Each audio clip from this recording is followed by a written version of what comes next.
Hello, where are you watching from? Let me know in the comments if you love mystery and horror deep in the forests. You're in the right place. Here, you'll find the best park ranger stories. Real, terrifying, and unexplained.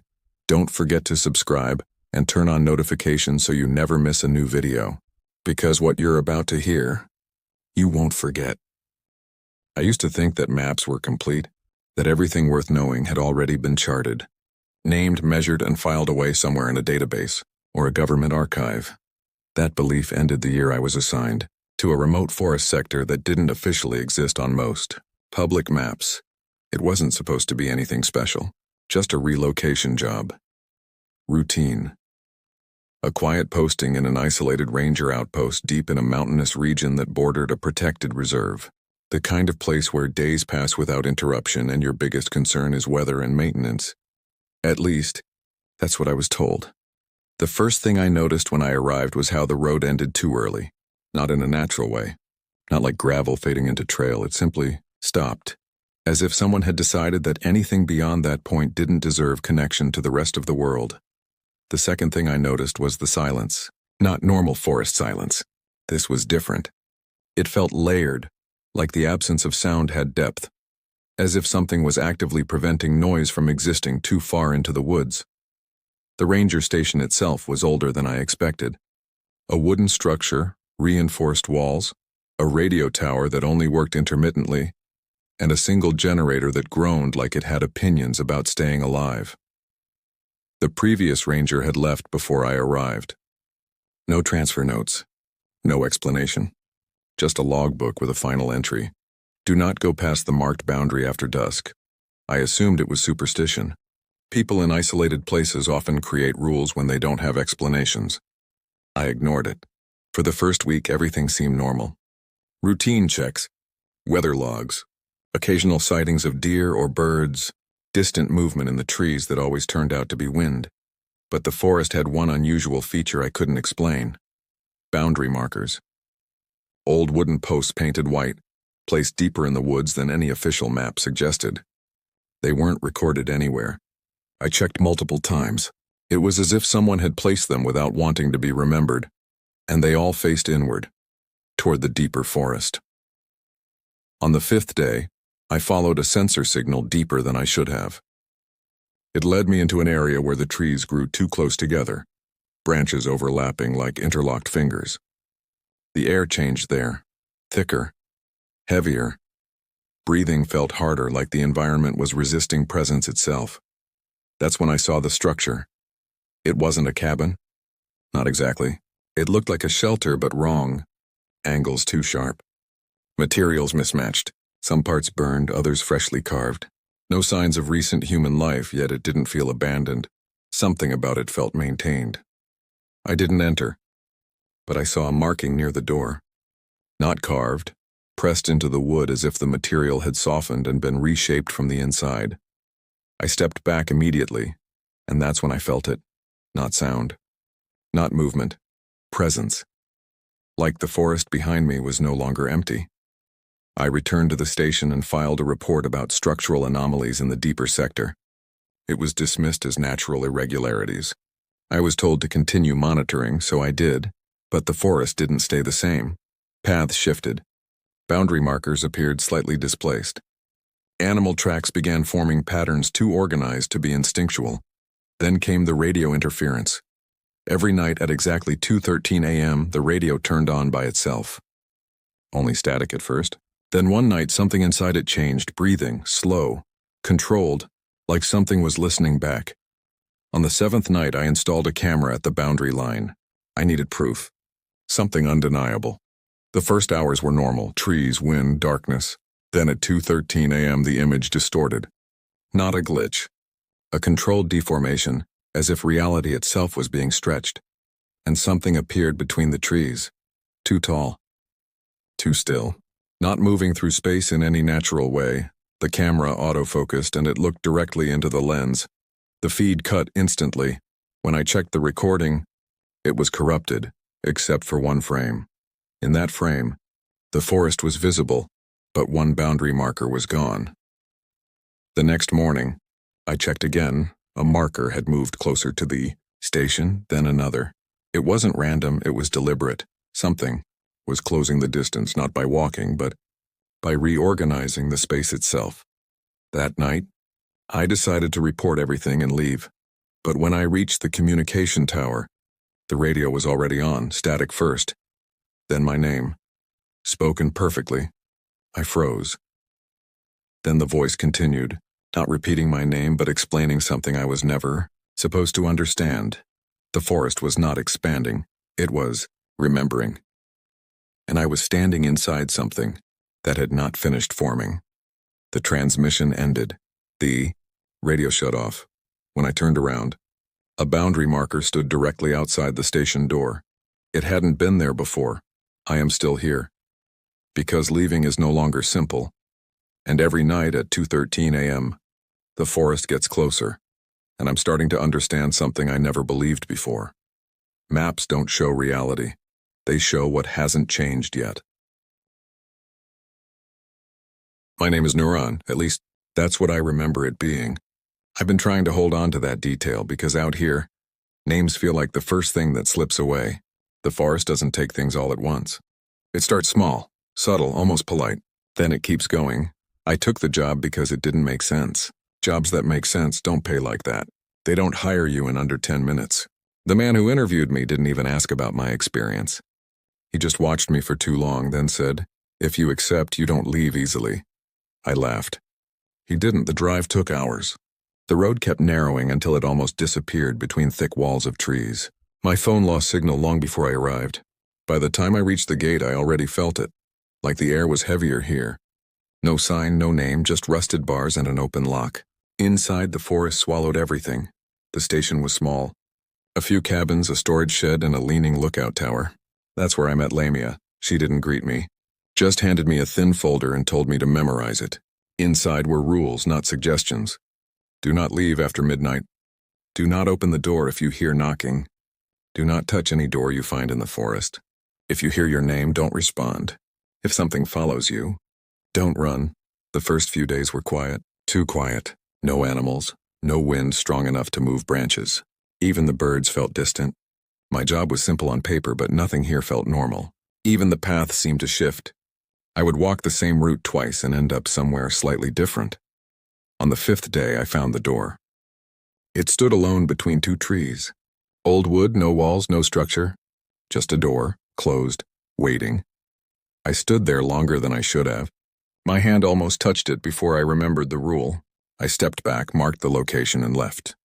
But that night, I couldn't stop thinking about it. The knocking started just after midnight. 3 soft taps, then again. Then a voice, normal, almost comforting. "Please, I need help. I didn't move." The rules echoed in my head. The voice kept asking, softer, colder. I covered my ears and waited until it stopped. In the morning, there were footprints outside my door, bare feet facing inward, and they didn't leave. When I went back to the place where I saw the door, it was gone, completely gone. That's when things started changing. I began hearing movement behind me, seeing shapes between trees, hearing my name whispered from nowhere. Always just far enough to doubt it. A week later, Lamia sent me out at night. If you find a door open, close it. Don't look inside. The forest felt different at night, narrower, watching. I found the door again. This time it was open, just slightly. And from inside, footsteps, running, coming closer.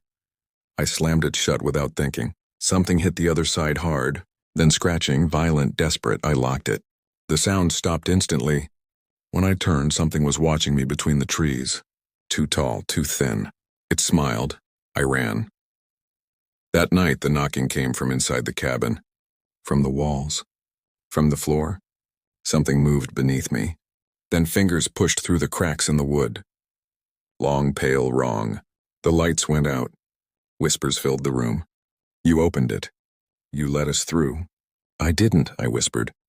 But I wasn't sure anymore. Maybe I had touched it. Maybe that was enough. Then something stood behind me. Cold breath against my neck. Turn around. I tried not to, but my body moved anyway. It was there. Close. Too close. Skin stretched over bone, empty eyes, and a smile carved too wide. When it spoke, it was many voices at once. We were waiting, then everything went dark. When I woke up, it was morning. The cabin looked normal.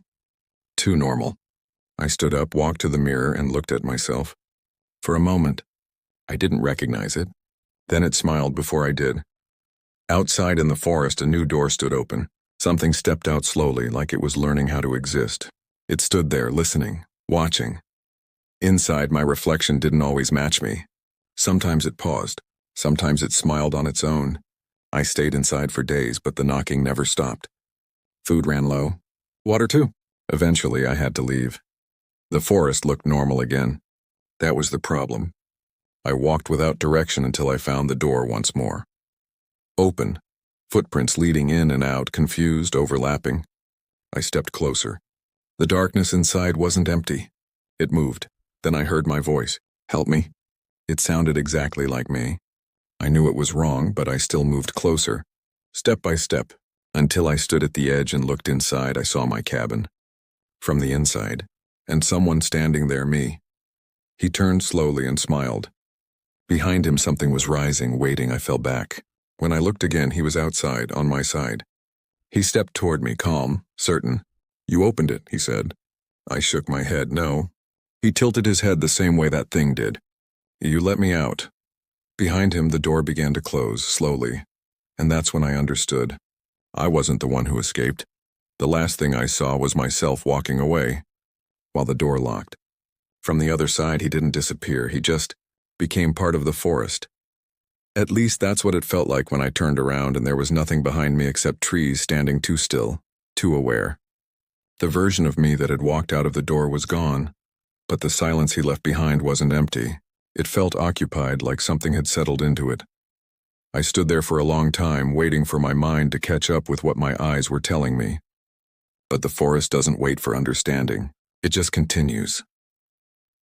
Slowly, I started walking back, or maybe I thought I was walking back. The paths didn't feel the same anymore. They bent in ways I didn't remember. Landmarks I was sure of. Broken trees, stone formations, a narrow bend in the ground shifted when I wasn't looking directly at them. It wasn't dramatic. Nothing moved in obvious ways. It was worse than that.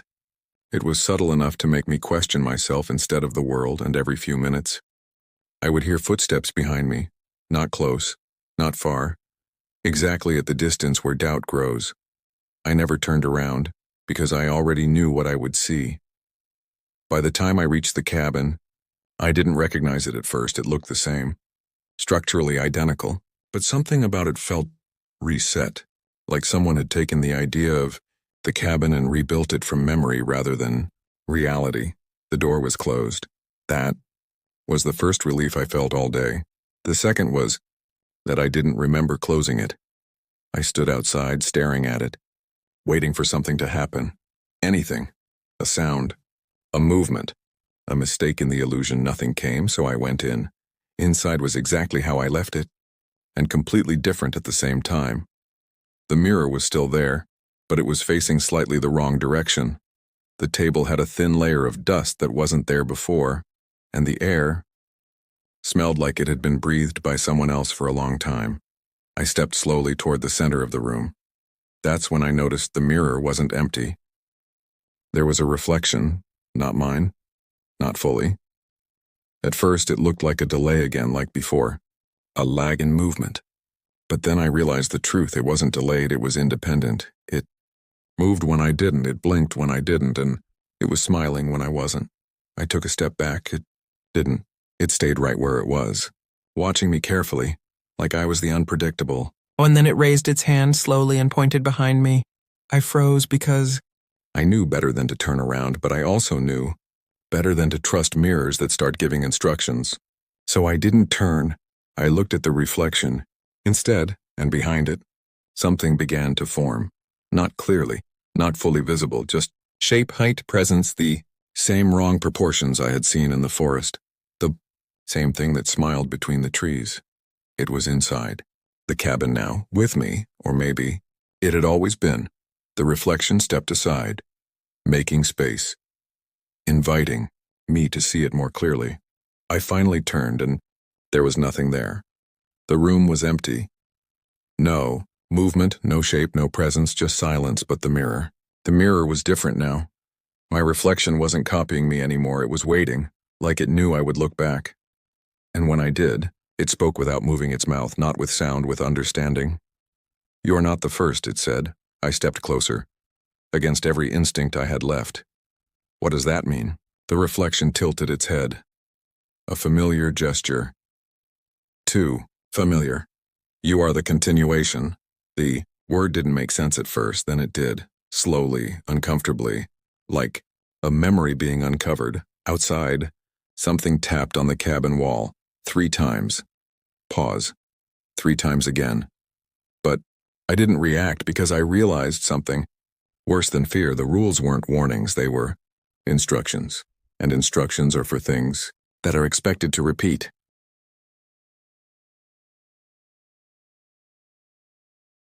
The reflection stepped closer to the glass.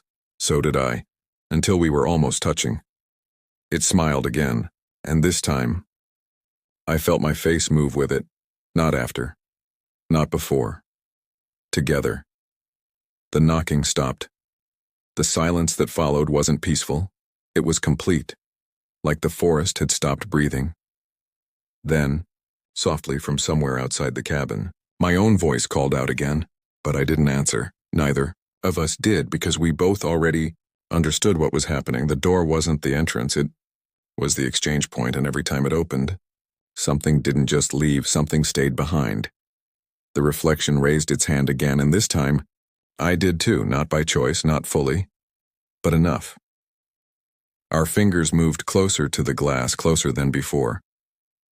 Until, and somewhere deep in the forest, another cabin lit up. Inside it, a man stood in front of a mirror, wondering why it was smiling before he did. He didn't understand it at first. The new man in the other cabin just stood there, frozen, staring at the mirror like it had betrayed him. His confusion was familiar. I had seen it before. I had lived it before. The difference was, now I was the one on the other side watching. The glass between us wasn't glass anymore. It felt thinner, less like a barrier and more like a suggestion. My reflection, no, the thing wearing my shape, stood beside me now, calm, patient, as if it had done this countless times before. Maybe it had. Maybe that was what Lamaya meant. Maybe that was what all the rules were for. Not to stop it, just to slow it down. The man in the other cabin stepped closer to his mirror. So did I. He raised his hand. Did I? He hesitated. I didn't, and for the first time, I noticed something new happening across the cabins, across the forest. Across whatever this place really was, there weren't just 2 of us anymore. There were many. Each mirror I could sense now was slightly different. Different cabins, different people, different stages of realization. Some were still denying it. Some were already smiling without knowing why. Some were knocking from the inside, all of them, connected. Like one system learning itself through repetition, through us, through me. The reflection beside me finally spoke again, but its voice wasn't coming from its mouth anymore. It was coming from everywhere at once. "You think this started with you?" It said. I didn't answer because I was starting to understand that answers didn't matter here. Only continuation did. The forest outside. The cabin was no longer quiet. It had a rhythm. Now 3 taps, pause, 3 taps from every direction, from every cabin, from every door that had ever been opened, and I realized something worse than fear again. The doors were not rare, they were distributed. The man in the other cabin finally touched his mirror, so did I. The glass didn't resist, it didn't break, it accepted, like it had been waiting for permission. Coldness spread through my fingers. Not like pain, but like translation, like something moving between states. The reflection leaned in, closer than before, close enough that I could no longer tell where I ended and it began, and then it said something quietly, almost kindly. "It's easier now." The moment I crossed, there was no sensation of movement, no falling, no pulling, just a shift in perspective, like blinking and realizing the world had already changed while your eyes were closed. I was on the other side, standing where it had been, looking at myself through the glass. And for the first time, I understood why it smiled before I did, because it wasn't waiting for permission anymore. It was waiting for recognition. Behind me, The cabin was already rearranging itself, not physically, conceptually. The walls felt less like walls. The space felt less like a place. The rules felt less like warnings and more like structure. And outside, the forest didn't feel distant anymore, it felt accessible. Like something I could walk through without leaving the room. The reflection on the other side, my old self, was still there, confused on breathing. Too fast, still believing there was a way back. Watched him closely. I remembered that feeling. Then I smiled at him, not out of cruelty, out of completion, because now I knew what comes next. He would step forward, he would hesitate, he would understand. And then he would continue. Just like I did. Just like all of us did. Somewhere deep in the forest, another door opened, and this time, no one hesitated at all. I used to think isolation made things simpler. Working as a ranger in a remote mountain station does that to you. Days blend together. Silence becomes normal. You start believing the world is predictable, that danger only exists in reports and statistics, not in front of your door. That belief lasted right up until the winter everything changed. The station I worked at sat deep in a mountainous reserve, far from any real town. No roads beyond a certain point. No phone signal most of the time. Just trees, snow, and weather that never seemed to decide what it wanted to be. That afternoon started like any other. The wind had been rising since morning, pressing against the wooden walls like something restless. I was finishing reports, logging weather updates, thinking about whether I'd need to check the generator before nightfall. Then came the knock. 3 slow taps. Not urgent. Not desperate. Almost polite. That was the first thing I remember finding strange. We don't get visitors here unless something is wrong. I opened the door expecting maybe a lost hiker, or someone from a patrol. Instead, there were 5 people standing outside. 3 men, 2 women, tourists. That was my first assumption, and it felt almost laughable the moment I saw them. They were dressed like they had just stepped out of a catalog. Bright, clean winter gear, perfectly layered, expensive brands I only ever saw in advertisements. Not a scratch, not a tear, not the slightest sign they had been outside for long. They looked out of place. The tallest man stepped forward first. He smiled and introduced himself as Mateo. His English carried a thick accent, but he tried his best. They were traveling from Europe, he said, looking for real wilderness. I remember thinking that phrase was always dangerous. People say that right before nature reminds them they're not in control. The storm was getting worse. Snow was beginning to settle on their shoulders. Wind howled behind them like something pushing them forward. Against my better judgment, I let them inside. The station wasn't much, just a shelter built for emergencies. 1 main room with a stove, a small storage area, bunk beds along one wall, and a radio that only worked when it felt like it. They relaxed immediately, like they had escaped something far more dangerous outside. I gave them coffee, let them warm up, told them they could stay until the storm passed. For a while, it felt normal again, too normal. That's usually when things go wrong. It was about an hour later when the second knock came, different this time. Uneven, irregular, almost. Like whoever was knocking didn't understand rhythm properly. I remember pausing before opening the door. Something about it felt off. When I did open it, there was a man standing there, and from the first second I saw him, I couldn't explain why I felt uncomfortable. He was tall, but not in a strong way. More like stretched. His clothes didn't match. Layers of different materials, some too new, some worn down like they had been taken from different sources without care. His face was pale from the cold, but he didn't react to it like a normal person would. He didn't speak. He just stepped inside when I moved. Aside, no hesitation, no acknowledgement. That alone should have been enough to stop everything. But I let him in anyway. Inside, the atmosphere changed immediately. It wasn't obvious at first. Nothing dramatic. Just subtle shifts. The tourists noticed him instantly. I saw it in their behavior. Conversations lowered. Chairs moved slightly away without anyone deciding to move them. People suddenly became aware of where they were sitting. as if distance mattered more than comfort. The man didn't sit with them. He chose a corner. And he stayed still. Too still. Not relaxed stillness. Not tired stillness, something closer to observation, like he was studying the room, watching each person not as individuals but as a group he was trying to understand. I tried to ignore it. People can be strange. Cold, exhaustion, travel. These things do that. But something in my instincts refused to settle. Then Matteo came to me quietly. He told me something that changed the tone completely. There were other hikers, he said. 3 of them. Deeper in the mountains. They had passed a campsite earlier in the day, well-equipped, experienced. Nothing seemed wrong at the time. But now thinking back, something felt off. I frowned. There were no registered hikers in that area. None. That meant either they hadn't reported in, or they shouldn't have been there at all. And then Matteo added something else. They were dressed like professionals, he said quietly. Like expensive equipment. Same level as him. He glanced toward the man in the corner. I followed his gaze. The man hadn't moved. But now I noticed something else. His eyes, not focused on anything specific, just tracking, counting, measuring. That's when the first real sense of wrongness settled in.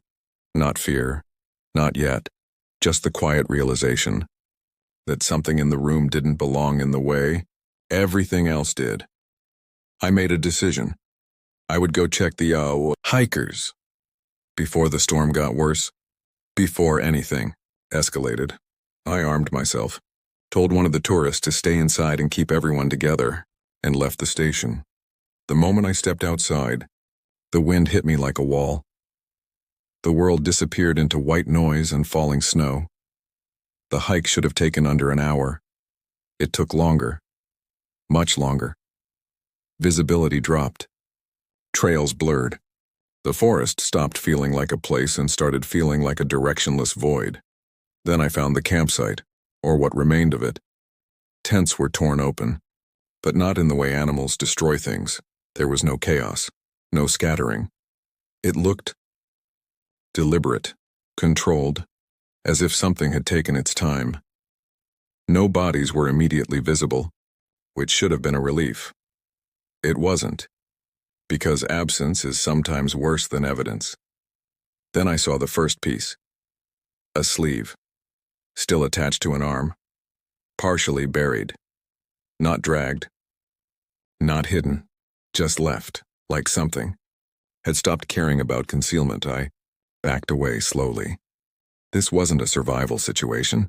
This was something else entirely. Turned and ran. The storm felt different on the way, back, heavier, closer, as if the forest itself had changed its attention. When I finally saw the station lights, something inside me dropped. Relief. Lasted exactly 3 seconds. The door was open. Not wide, just slightly. Enough. Inside was silence. Not the normal kind. The kind that feels like it's waiting. And then I saw the blood. It was everywhere, walls, floor, furniture, like something had exploded outward and then moved through the space afterward. And in the middle of it all, I saw the tourists. What was left of them. I won't describe it in detail. It wasn't necessary. What mattered was the realization that they hadn't just been killed. They had been processed. Then I heard movement from the back room. Slow. Wet. Deliberate. I raised my weapon, and I saw him again. The man from the station. Except now, he wasn't sitting anymore. He was feeding. That's the only word that makes sense. Not eating like a human. Something far less recognizable. When he noticed me, he stopped, slowly turned, and for the first time, I saw what his face really was trying to do. It wasn't expression. It was imitation. A failed attempt at something human. I fired. The sound echoed through the room like thunder trapped inside wood. He moved. Instantly. Too fast. Not running. Repositioning. Like space around him wasn't fixed the same way it was for me. I kept firing. Some shots hit. No, they did. But his reaction wasn't what I expected. He didn't fall. He didn't retreat. He adapted, and then he smiled. That was the moment I understood I wasn't dealing with anything natural. His mouth stretched farther than it should have been possible, not breaking, just extending, like the concept of human anatomy was optional. Then he left, not fleeing, leaving, as if I had simply interrupted him. When I got out of there, I didn't stop until I reached the road, and I never went back. That was a year ago, official. Reports called it a wildlife incident. They always do. But I know what I saw. And the worst part is not what happened that it's what I keep noticing now. Small things. People who look almost right. Voices that pause too long before responding. Faces that feel slightly misaligned in memory. And sometimes late at night when everything is quiet enough that thoughts become too loud. I wonder if it was ever just one of them, or if it learned how to look like one of us, long before I ever saw it. I built my life on facts, measurable things, numbers that don't lie. I was a trail runner, an elite one. At least that's what I used to be. I never believed in stories. Every forest has its myths, its monsters whispered around campfires by people who get tired walking a few steps. I always dismissed them. A snapped twig is just an animal. A shadow is just a tree. Fear is just exhaustion or dehydration. There is always a logical explanation. That's what I believed. Before that trail, it wasn't on any official map. A hidden loop known only by a few hardcore runners. They called it the Needle. 50 miles of brutal climbs and punishing descents through one of the most isolated forests in the country. It had a reputation, and I wanted the record. I started at dawn. Cold air, sharp and clean. The forest was silent. My body felt perfect. Every muscle ready, every breath controlled. My watch was synced. My pack was light. My confidence was absolute. At the trailhead, there were crude warning signs nailed into the trees. Old wood, faded paint. Beware the unwalking. Stay away from the trail. Do not push further. I laughed. Took a picture. Thought it was a joke I'd share later. Then I started running. The first hours were perfect. Smooth rhythm. Strong pace. The forest blurred into motion. It wasn't scenery to me, it was a challenge. Roots, rocks, elevation. Obstacles to conquer. After about 3 hours, I reached a high ridge. The view stretched across endless green valleys. I stopped, drank some water, checked my stats. Everything was perfect. I was ahead of my expected time. That's when I noticed it. Far away on another ridge, something stood out. A dark vertical shape. Too straight. Too still. It didn't look like a tree. Didn't look like rock. Just a line against the horizon. I zoomed in with my phone, but it blurred into pixels. I ignored it. Just something unusual. Nothing more. I kept running. The next section was brutal. A steep descent into a dark valley filled with mud, water crossings, and tight turns. I pushed through it, focused, strong. When I climbed out, I felt unstoppable. I checked my watch. Distance 0.2 miles. Time, over 2 hours. I froze. It didn't make sense. It had to be a GPS error. I restarted the watch, waited for signal. Same result. 2 miles, guys. I turned back toward where I came from. It was right there. Not far away like it should be. Close, too close, and that shape on the distant ridge. It wasn't distant anymore. It was bigger, closer. I told myself it was exhaustion, a glitch. I forced myself to keep going. But things started breaking after that. The trail looped in ways it shouldn't. I passed the same split tree twice. Same scar, same angle, impossible. Panic started creeping in. I stopped in a small clearing, trying to calm down, trying to think clearly again. The sunlight felt strange after the darkness of the forest. I sat down, breathing slowly, forcing logic back into my mind. Then I saw it again. Not far this time. Standing at the edge of the clearing. What I thought was just a shape was now something else. A figure, tall, unnaturally thin, like a burned tree twisted into the shape of a human. Its limbs looked like charred branches. its body like blackened wood. It had no face. But I knew it was watching me. It didn't move. Not even slightly. I didn't run. Not yet. I stared at it. 10 minutes. Maybe more. It didn't twitch. Didn't sway. Just stood there. I convinced myself it was a sculpture. Some kind of sick joke placed in the forest. I looked away for a second, just to grab my water. When I looked back, it was closer, much closer. The space between us was gone. That's when I understood it doesn't walk, it doesn't need to. I ran, not controlled, not trained, just panic, pure instinct. My body pushed harder than ever before, but something was wrong. I was running, but not moving. The trees weren't passing by. The same trunk stayed in my vision no matter how fast I moved. I was stuck, running in place. I forced myself to look back. It was right behind me. So close I could reach out and touch it, still. Not moving, just there. The distance had vanished again. I tripped, fell hard, my head hit the ground. Everything went black. When I woke up, I was back at the trailhead, the same warning signs, the same trees, as if nothing had happened. I don't remember how I got there. I didn't try to understand. I just ran to my car and left. I thought it was over. Until a week later. A small patch appeared on the back of my hand, gray, dry, hard. At first I ignored it. Thought it was just skin damage, but it kept growing. Slowly spreading across my hand, the texture changed. It felt wrong. Not like skin anymore. Like wood. Now it's moving up my wrist. Doctors don't understand it.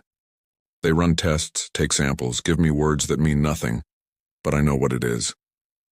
I looked away, and it closed the distance. I fell near it. It touched me. And now, a part of it is growing inside me. I don't know what happens next. But I know one thing. You can't outrun something that doesn't need to move. I need to get this out before I lose my nerve. When I was a kid, maybe 7 or 8, I was obsessed with exploration. Not the kind you read about in textbooks, the real kind. The kind where no one has ever stepped before. I wanted to go where maps ended. At 20, I got lucky. A sudden inheritance, more money than I knew what to do with. I dropped out of college without hesitation and chased that dream. And for a while, it worked. I went everywhere I had ever imagined. Dense jungles in South America, frozen wastelands in the far north, mountains that scraped the sky. Each place felt like proof that the world still held secrets. But a few years ago, I took a trip that should have been easy. After months of pushing myself through harsh, dangerous environments, I wanted something calm, something simple. So I planned a trip with 4 friends. Nothing extreme. Just a long trek through the mountains. Fresh air, quiet trails, something normal for once. We flew in, rented a car, stocked up on supplies, and drove deep into the mountains. The plan was simple. We'd hike across the range while one of us, John, would take the car around to meet us at the end point days later. The first days were perfect. We walked for hours, set up camp, joked around, hunted when we needed to. It felt like every other trip I'd taken. Controlled, predictable, safe. That changed on the 10th day. We had just started setting up camp when a group of deer wandered into the clearing nearby. They moved slowly, calmly, grazing like we weren't even there. One of us, maybe Alex, I don't remember, took the shot. One deer dropped. The rest scattered instantly, all except one. It stayed, just for a few seconds, standing still, looking directly at me. I couldn't move. At the time, I didn't understand why. It was just a deer, but something about it felt wrong, not aggressive, not afraid, just aware. Then it ran off and disappeared into the trees. Later, we joked about it, said it must have been deaf or just stupid. We processed the deer we had killed, stored the meat, and went to sleep like nothing had happened. That night, I woke up to a sound. Chewing. Wet. Slow. Heavy. It came from where we had stored the meat. I figured it was just an animal that had found our food. I didn't bother getting up. Fighting something in the dark over food wasn't worth it. I assumed we'd just lose some of it, so I went back to sleep. In the morning, half the deer was gone, not torn apart, not scattered, eaten, cleanly. And there were tracks, only one set. Probably a bear, Jacob said. They're eating more this time of year. But Alex crouched down, staring at the ground. These aren't bear tracks, he said. We gathered around. They looked like hooves, but wrong. Only two impressions. Like whatever made them was walking on two legs. We didn't joke after that. We packed up faster than we ever had and moved on. The next few days, something followed us. We never saw it clearly. But I kept catching glimpses. A single deer just at the edge of my vision. Always too far, always gone when I looked directly. And every couple of days, we would find something near camp. Half-eaten animals. Fresh, as if they had just been placed there. We stopped talking about it. On the last night, we decided to push through without camping. We just wanted out, wanted to reach the car, wanted this trip to end. It was sometime after midnight when Jakob slowed down behind us. Do you guys see that? He called out, his voice tired. We turned. There's something there. It looks like a deer, but it's what the... He didn't finish. Something moved. Fast. Too fast. It grabbed him, pulled him into the trees. We didn't even see what it was, just movement, just sound, just gone. We ran, no thinking, no shouting, just running. The forest blurred around us. Branches hit my face, roots nearly tripped me. My lungs burned, but I didn't stop. At some point, we saw something on the ground ahead. Skull, human, broken open, like something had forced its way inside. There was still blood on it. Alex tripped behind. I heard him fall. I didn't turn back. I kept running. I don't know how long. Eventually, I reached the road, the car. John was inside, asleep. I slammed my hands against the window until he woke up. He unlocked the door, confused. Where are the others? What happened? Drive, I shouted. Just drive.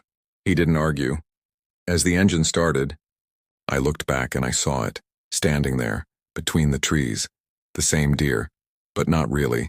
It was standing on two legs, watching us, perfectly still. Then slowly, it dropped onto all fours and walked back into the forest, like it had never been anything else. I work on a fishing vessel off the western coast of the United States. For years, the ocean was just work. Cold mornings, tangled nets, routine storms, and the occasional injury. Nothing unusual. Nothing memorable. The sea, to me, was predictable in its danger. That changed the day we pulled up something that didn't belong to us. It was caught deep in the net on the starboard side. At first, we thought it was debris. Maybe a buoy lost in a storm or wreckage from some distant accident. But when we hauled it onto the deck, the entire crew went quiet. It was a distress buoy. Old, weather-beaten, salt-eaten. The casing was cracked in places, and the paint had long faded into a dull, lifeless gray. It looked like it had been drifting for years. Maybe more. There was a faded marking on its metal frame, barely readable, but it indicated it was supposed to be handed over to the Navy if found. While the captain went to report it via radio, I stayed behind inspecting it. That's when I noticed something strange. The transmitter inside was completely destroyed, as if it had been deliberately smashed from the inside. That explained why no one had ever tracked it, but that wasn't the worst part. There was a sealed compartment hidden beneath the casing.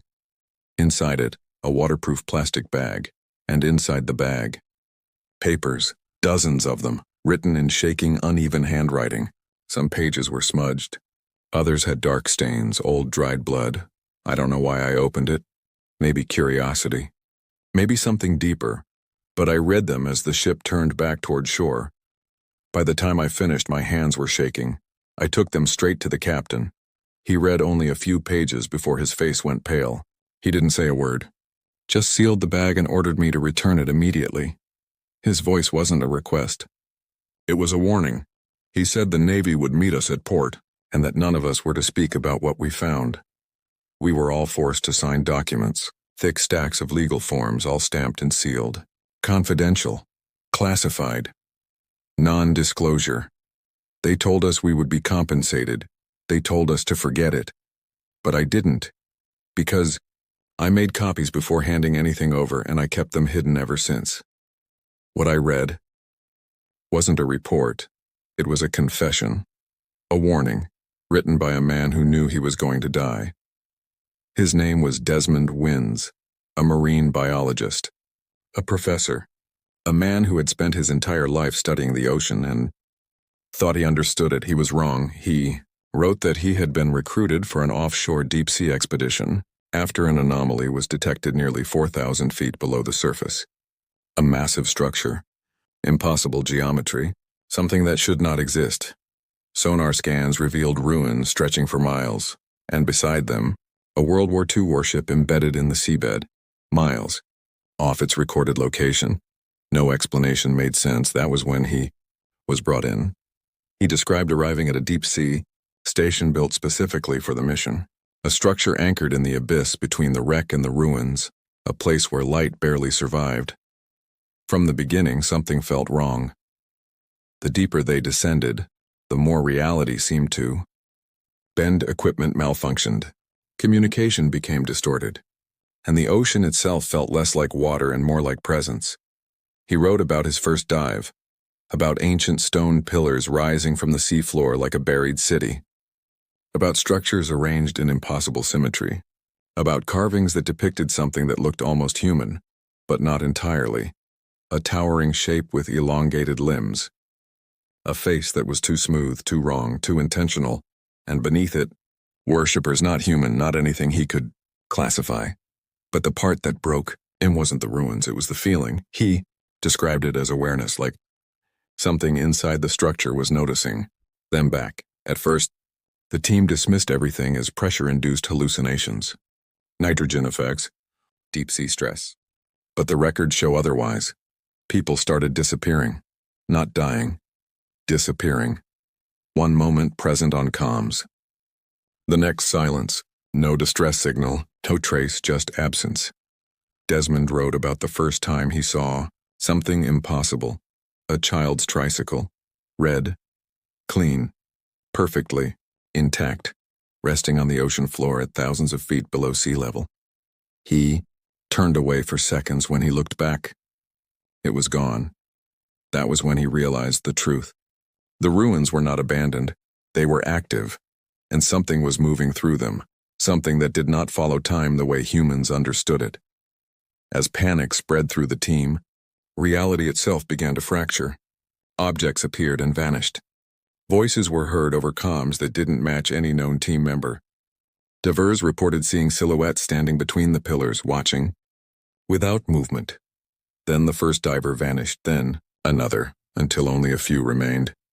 Desmond wrote that the final mission order was to retrieve artifacts from the central structure. Against his better judgment, he went. That was the last recorded entry before everything went silent. The buoy we found was his last attempt at sending a warning to the surface, and now I understand why the Navy buried it, because what he described wasn't just an expedition gone wrong. It was something waking up.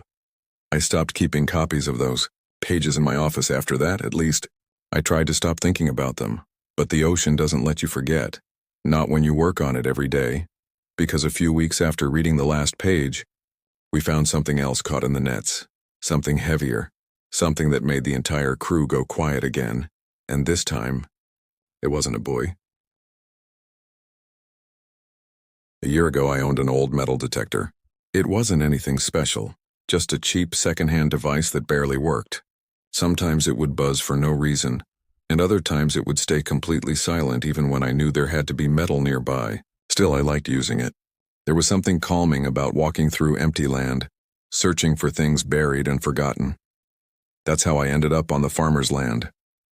His property stretched farther than I expected. It started with dry, uneven ground, then sloped down toward a wide, slow-moving river. At the lowest point, the land flattened out into a damp area where a small cluster of trees grew. It wasn't a full forest, just a dense patch, tight and shadowed like it didn't belong to the rest of the field. When I first asked the farmer if I could search his land, he didn't answer immediately. He stood there watching me in silence, then slowly looked past me toward the lower part of his property. After a long pause, he finally said, "Stay on the high ground." That was all. No explanation. I agreed. But after about an hour of finding nothing, I started drifting downhill. The soil changed as I walked. It became darker, softer, and wetter. My boots began to sink slightly into the ground, leaving impressions that slowly filled with murky water. The air felt heavier too, like the closer I got to the trees, the harder it was to breathe normally. Then I noticed something strange.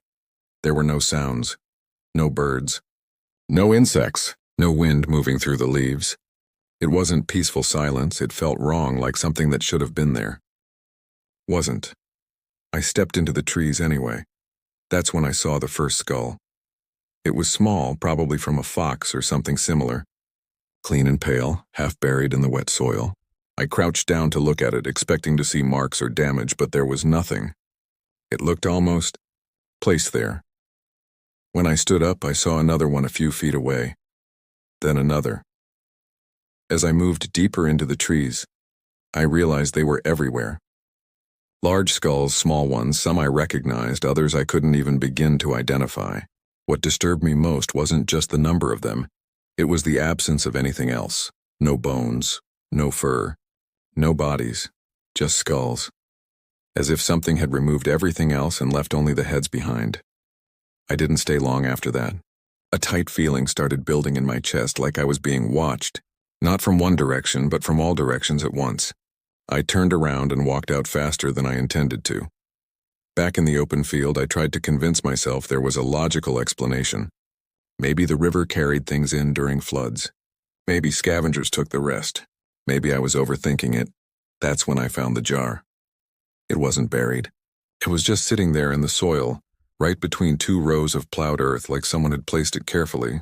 Inside were old dimes, slightly darkened with age but still clearly valuable.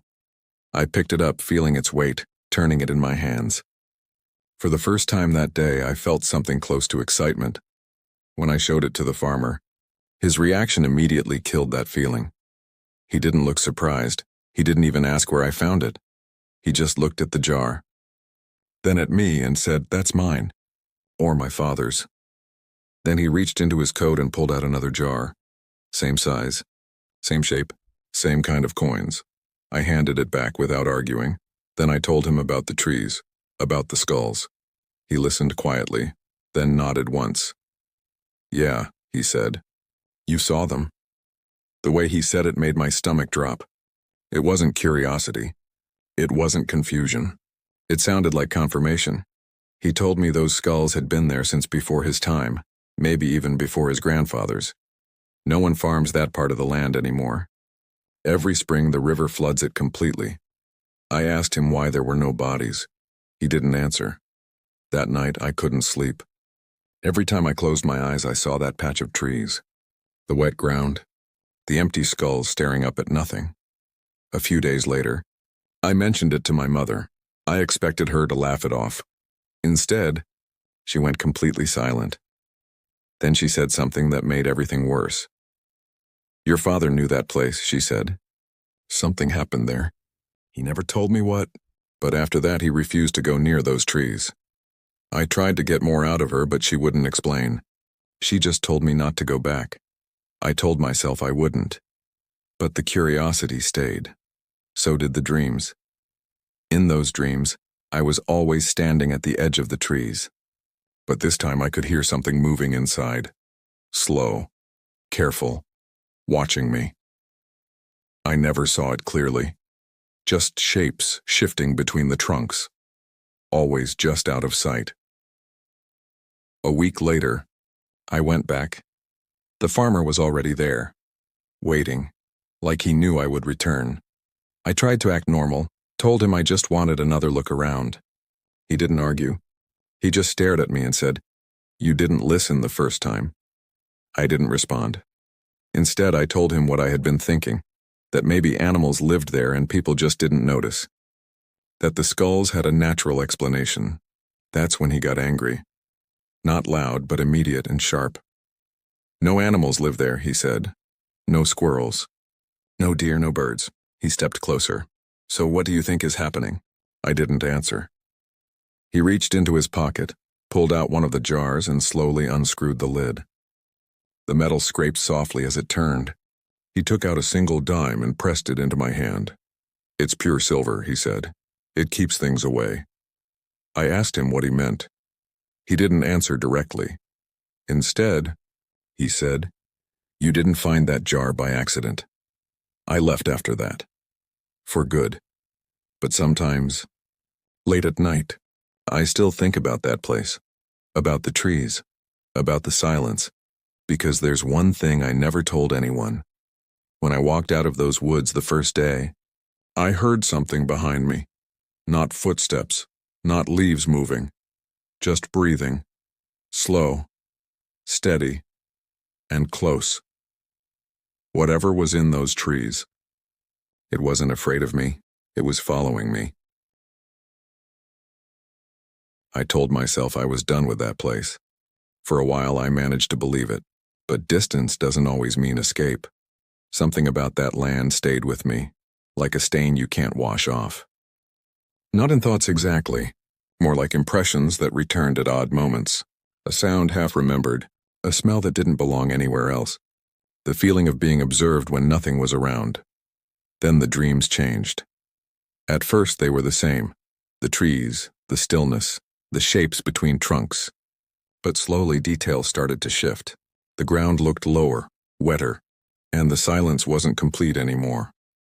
There was movement beneath it, not running, not chasing, waiting. I didn't go back to the farm, at least not physically, but the image of that jar never left me. The way he pressed the coin into my hand still felt real, like the metal had left a mark that didn't fade. Sometimes I would catch myself checking my pockets for no reason, always empty, except once. It was late at night when I noticed it. I was sitting at my desk, going through old notes from that day, trying to convince myself I had simply misinterpreted everything. That's when I felt something cold against my fingers. A dime. Not mine. Older than anything I owned. Darkened at the edges, like it had been buried for a long time. I dropped it immediately. It hit the floor without sound. That was the first moment I stopped trying to rationalize things. The next morning, I drove back. I didn't plan it, I just ended up there. The road felt shorter than before, like the distance had changed while I wasn't looking. The farmer's land appeared sooner than it should have, rising out of the landscape like it had been waiting for me to return. But something was different. No movement. No sound of tools. No presence near the house. The place looked abandoned, yet untouched. I walked down toward the lower field. The grass was heavier than I remembered, damp, pressing against my legs as if resisting each step. The closer I got to the trees, the more familiar the unease became. Except this time it wasn't quiet. It was attentive. The first skull I saw was new. It wasn't there before. Fresh compared to the others. Cleaner surface, less weathered, as if it had been placed recently rather than left behind by time. Then I noticed more changes. The arrangement was different. Not random anymore. The spacing between them felt intentional, almost structured, like a pattern forming slowly. Something that hadn't been visible before was becoming visible now. Inside the trees, the air felt denser. The light barely reached the ground even though it was midday. Shadows overlapped in ways that didn't match the branches above. I kept moving, trying to understand what had changed. That's when I saw the markings, not carved into wood, pressed into the soil, circles, lines, repeating shapes forming a rough perimeter. Around the skulls, they weren't natural and they weren't old. Sound came from deeper within the cluster, not loud, more like pressure shifting in space. I stopped, waited. It didn't repeat. Instead, something else answered. A slow movement behind the trees. Low to the ground, deliberate, not hurried, as if it already knew exactly where I was standing. I should have left. I didn't. Instead, I followed the sound. The deeper I went, the more the environment felt layered. Like I was walking through spaces that overlapped incorrectly. At moments, I could see two versions of the same area, slightly out of sync with each other. In one, nothing moved. In the other, something was already close. Then I found him, the farmer, or what remained of him. He was sitting near the center of the clearing, back turned, head slightly tilted as if listening, but there was no reaction when I spoke his name. The jar was still in his hand, open, empty. Didn't touch him. Something about the scene made that impossible. Not fear. Exactly, recognition, like interrupting something already in motion would make it worse, not better.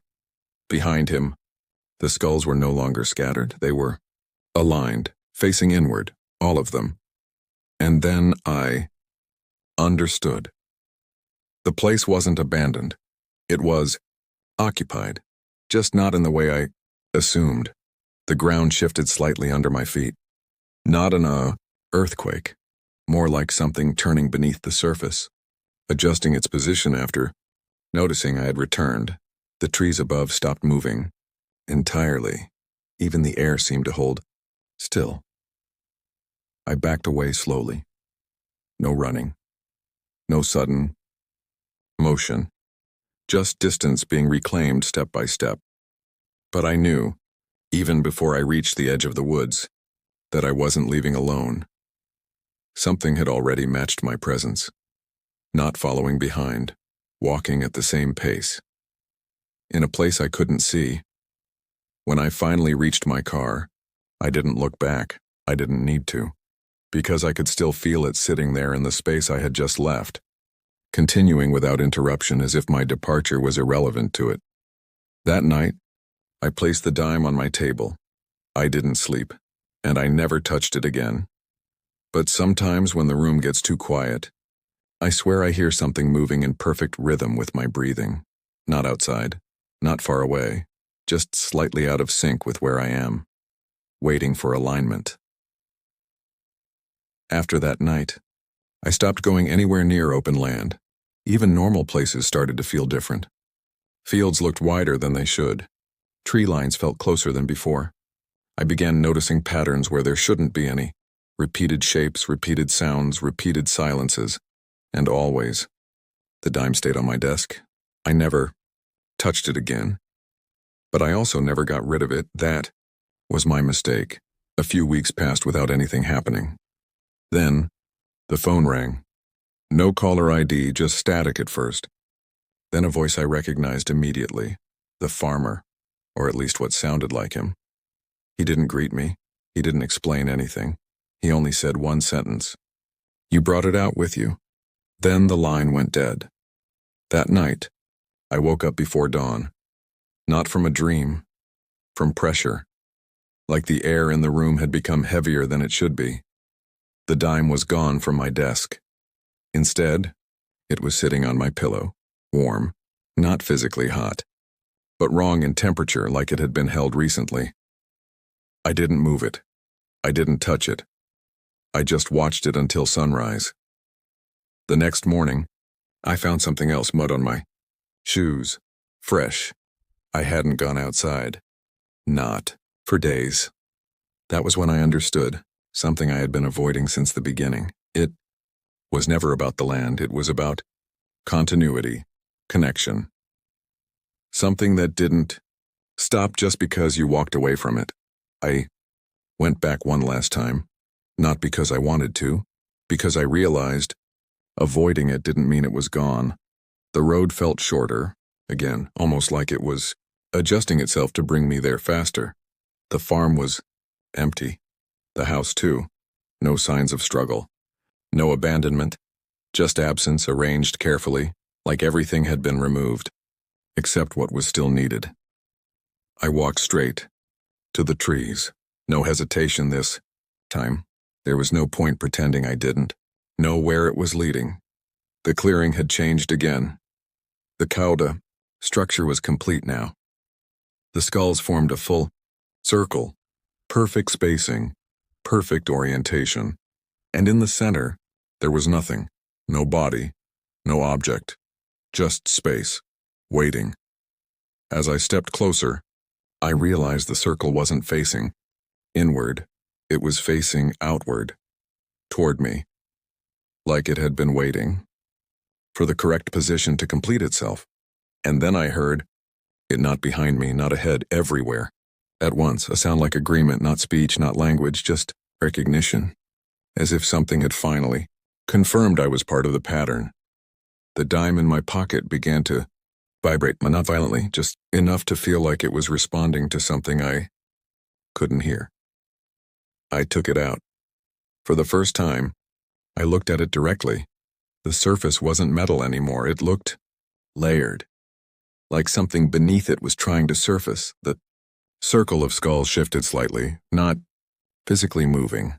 More like my perception of them changed at once. They were no longer objects, they were markers. Points in a system that had been waiting to complete a loop.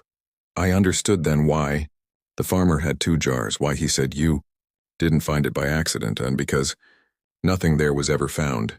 It was transferred. The dime slipped from my hand, but it didn't fall. It rose slightly, then stopped mid-air, as if gravity had lost interest. The last thing I remember clearly is the silence. Churning, not the empty kind, the complete kind. Like everything had agreed to stop interpreting itself for a moment. And then, nothing followed me back. Because I didn't leave alone the first time. I just didn't notice what came with me. Now sometimes, when I look in the mirror, I see a fraction of a second delay in my reflection. Not always. Just enough to notice. Just enough to know something is still learning how to stay synchronized. And every so often, when the house is quiet enough, I hear something outside. Not approaching, not retreating, just matching my presence exactly. Waiting for the moment it becomes indistinguishable from me. End.